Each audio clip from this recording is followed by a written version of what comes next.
So you already know what time it is, people. Like, comment, subscribe, and help your boy out.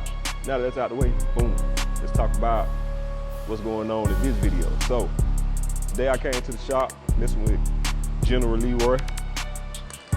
Y'all know who General Leroy is by now. The 1969 Plymouth Roadrunner, owned by me.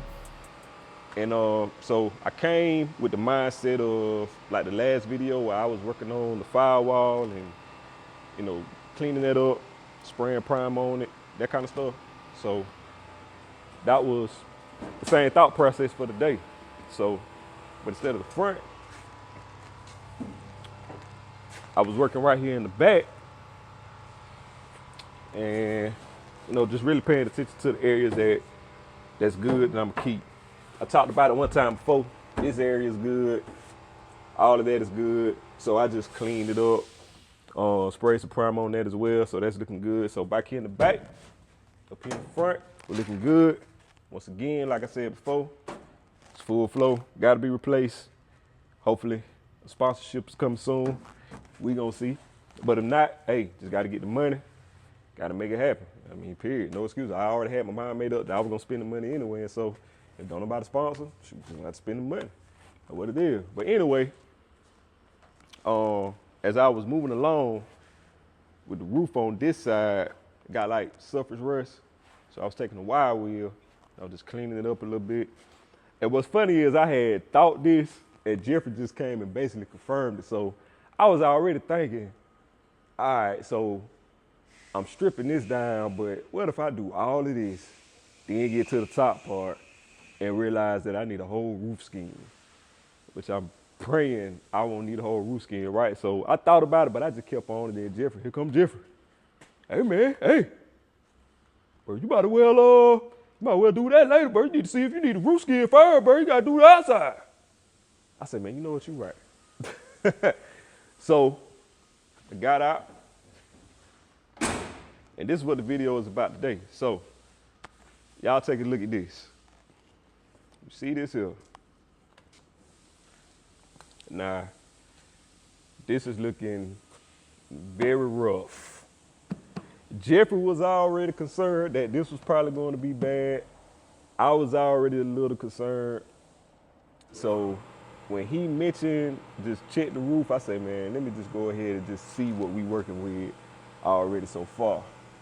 And so you see what's going on. So the good thing is, as I was looking at it, like prior to even doing all this, I was looking at this top part somewhere up in here. I was like, okay, it should be pretty good. It shouldn't be too bad. This was concerning, but I was like, it shouldn't be too bad. Then got here, I was like, hoping I might not need a whole skin, but it's looking like that's not the case. Cause this here, even though you could say this is the roof, it's really not. This here is a part of the quarter panel, all right? You see where the roof and the quarter panel actually meet. So this is where the quarter panel is. So this is going to come with a full quarter panel anyway. I already said that I was going to get full quarter panels for both sides. So it is what it is with this. But then we get here, this is a part of the roof. So we discussed it. You can actually just fabricate some metal and fish this up. I would much rather do that than buy a full scheme, especially if I really don't need a full scheme. So we got that. I was already looking at this area here. I was thinking it was gonna be pretty rough. So as you can see, yeah, we're missing some metal right there. Yeah. So might end up fabricating something, or if one of you Mopar guys who actually watching the channel know of where I can actually get some of this from, you know, and then just replace that, have that looking better. But what I did to remove this, I'm going to give you a demonstration. So let me tell y'all, when I make these videos, I kind of leave something so I can make a demonstration, because I ain't finna sit right here and do the whole thing. Who gonna watch me do that? You might like it enough. I'm pretty sure, you know, I got enough character and all of that to keep your, you know, your eyes and, you know, all of your attention, your undivided attention. But however, man, we ain't gonna take that chance, but I'm just show you. So I left this right here so you can see what I did, but also so you can see how thick that is. Yeah. So this car had some body work at one point in time. I can say the body work wasn't too bad, but for its time, it was some ill-advised practices that was, performed. So, I'm gonna knock that off a little bit. We're gonna see what's up under there. We already know this gonna have to be replaced anyway. But we're gonna see what's up under there. So, let me protect myself real quick. Safety first. Oh yeah, my cameraman, if you watch the last video, when I said, yeah, he don't never wear no mask. So this is what I did this morning. I went to Harbor Freight and I bought him one of these. I said, here you go, bro. Don't let me catch you without it. Please wear it. I want you to live. So the cameraman will live now. Bro will live.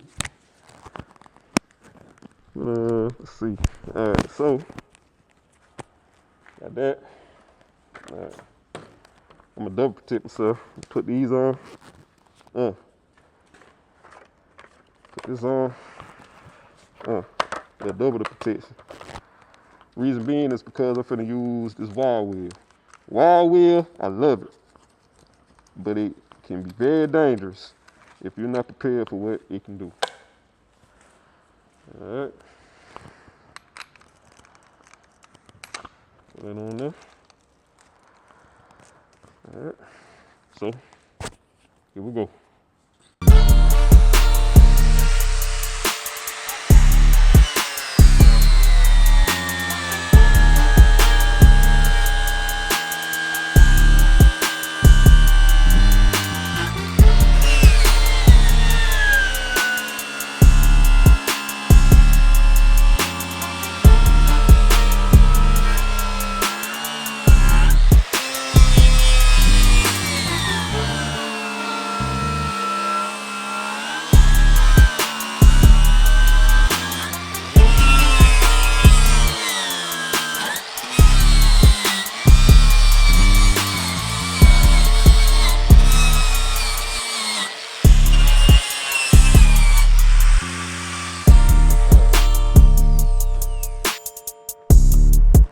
I didn't even pull this down. Ain't that fine. I do realize. But anyway, so y'all saw that. So just imagine that little piece I did. Just imagine all of that being like that. It was filled up, like laid on thick, literally. And if you pay close attention, most of y'all probably already noticed. See, we got some holes here, holes everywhere. And that really about don't even matter when you look at this. Like this, I don't know what to say about all that. But I believe to give y'all a quick history lesson on my car, all right? So, for those of you who don't know about Mopars, all right, one thing about these cars, they had what's called a fender tag, all right? I actually still have a fender tag for my car. I don't have it with me. It's actually in my van. I'm not gonna go over there and get it. But these cars come with a fender tag that's in this area right here. All right, so the fender tag, it'd be up here, right? That's where it's seated. And so what the fender tag is, it has all the information about the car, pretty much. It tells you what color it came from the factory. It tells you whether or not it had a vinyl top. It tells you what type of seats, what color seats, what size engine, where the car was built at. My car in particular was built in St. Louis. You have some cars that was built in Detroit. But the fender tag, it gives you all of that information. And you get also some more information, which it really ain't that much, when you look at the VIN number, which is on the dashboard. The dashboard is over there. But you got a VIN number that's on the dashboard to give you a little bit of information too. Like my car is RM23H9G175270. So R, Plymouth, M, medium, Roadrunner, 23, hard top, 21 would be a coupe, H, 383, 969, 1969, G, if I'm not mistaken, means it was built in St. Louis. If I'm not mistaken, and then the numbers after that is the number it rolled off the assembly line, like this was number 10,000 or whatever. But anyway, on the fender tag, what I couldn't realize is, wow, my car came in T5, bronze 5 metallic, but it also came with a vinyl top, which I figured it did. Let me tell you why. So I figured it came with a vinyl top because the vinyl top cars have a molding that goes right here that separates, you know, the bottom half from the top half. And so from there on up, of course, vinyl top, right? So I knew my car came with a vinyl top. I did not know what color top it came with. From the factory, it came with a tan top, V1T. Came with a tan top. So it is my assumption that what caused a lot of this is the fact that it had a vinyl top. Because vinyl tops were notorious for holding water and moisture, and then it gets stuck in between the metal and the vinyl, and it creates rust. So I believe that's where most of it came from, and I don't think it helped that it had about 100 pounds of fill on it that just added more moisture until I got the car, and then here we are today, and this is what we see. So of course, this is going to get replaced. I'm thankful that it's looking like I don't have to do the whole roof, but yeah, it is some work that got to be done right here. So, hey, metal work, here it is, here we go. But one thing I want to check on this video, we're gonna see this together, is how it's looking on the other side. We're gonna see if the other side is about as bad as this side. Good Lord, that's a lot of dust. You see all of this dust? All this dust come from here. All this dust come from rust from here. Poor car. So yeah, let me put my equipment back on. PPE. Gotta be safe around here. We wanna live. All right. We're gonna migrate to the other side just real quick. And that's gonna be it. That's gonna be it for the video. Just wanna give y'all a quick update so y'all can see what's happening with the runner. All right.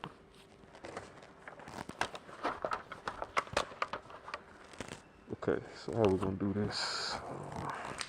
It's on cable.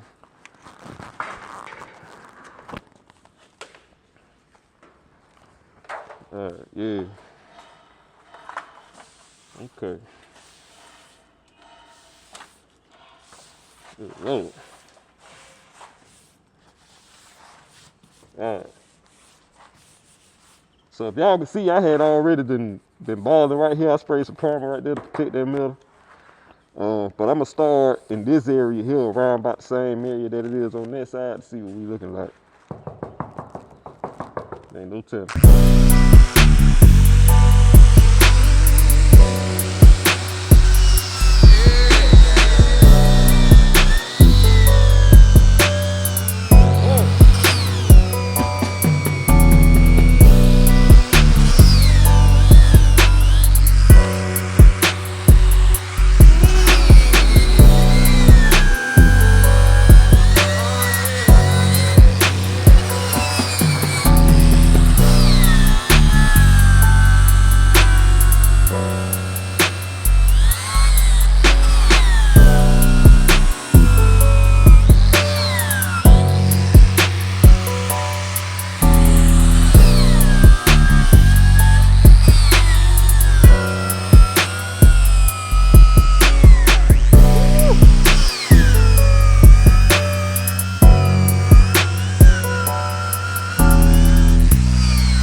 How thick that is.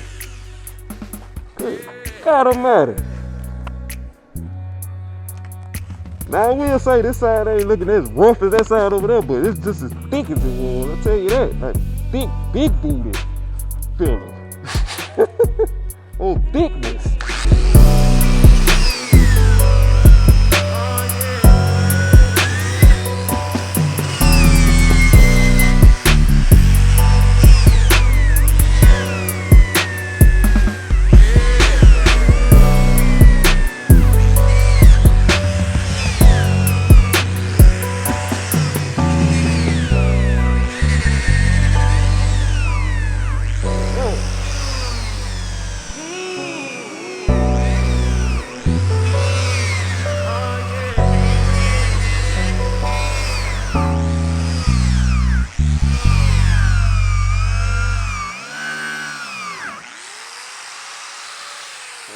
stop right there. Woo. Yeah, we're gonna stop right there. But from the looks of it, it looked like it was mainly rough on that side. This side is not looking as bad as the other side. It's actually a little more intact. It's just been skimmed to death with so much of this filler. So by the time I'm done with this, the car gonna be so dusty, I ain't gonna recognize the thing. Good Lord have mercy. But it look like this ain't too bad. So if that's the case, I'm fine with that. I ain't mad at all. It looked like, also look like somebody probably did some welding right here at some point. There look like some welds right there. So yeah, whoever did some work on this car, I mean, they for the time, it wasn't terrible, but it's something I got to deal with now that I'm restoring this thing. And one thing that I've learned, just from talking to Jeffrey, he was like, man, look, from here on out, when I buy an old car, that's him talking. He say, from here on out, when he buy an old car, man, get him something that just basically got some surface rust that ain't got a whole bunch of paint or any of that going on. So that way you can see what you really got. See, I ain't know what I really had with this car until I got it here to this shop and started working on it. Now that I'm really working on it and I'm really getting down, beneath the paint and the filler, I'm seeing what's really going on. So it needs a little more work than I originally thought. However, that don't even bother me. That don't discourage me. That ain't got me feeling no kind of way. If anything, I'm just gonna have to spend a little more money and it's just gonna cost a little more time. I do want it done at a certain time. I do want it done before, especially at least on the Mopar Nationals in Carlisle in Pennsylvania, because I would love to drive my car there. I would love for it to be ready to drive it there, but if it ain't ready, it'd be fine. Shoot, I just fly there and enjoy everybody else's car until mine done.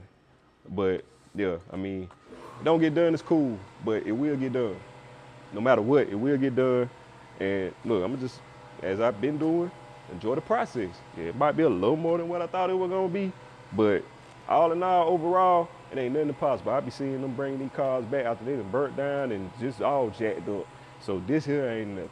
We're gonna make it happen. All right, so, but look, just wanted to come and give you all a real quick update on what is happening with the 69 Plymouth Roadrunner known as General Leroy, on his way to the streets real soon. And you got any tips or anything, those of you who built these cars before? Hey, share your tips. Be respectful. I will warn you, be respectful. If you're disrespectful, myself and Jeffrey will respond. Nice nasty. So be respectful with your comments, your criticism, and your advice. All right? But anything I need to know about ahead of time, just let me know. I really appreciate it as I'm sharing this information for those who have a desire to build one of these cars and they see what they may have to look out for and how to do certain things. But yeah, that's it.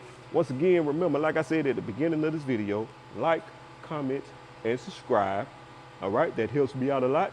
It gets more people to see what is going on with General Leroy, who will soon be dusting these coyotes. Yeah.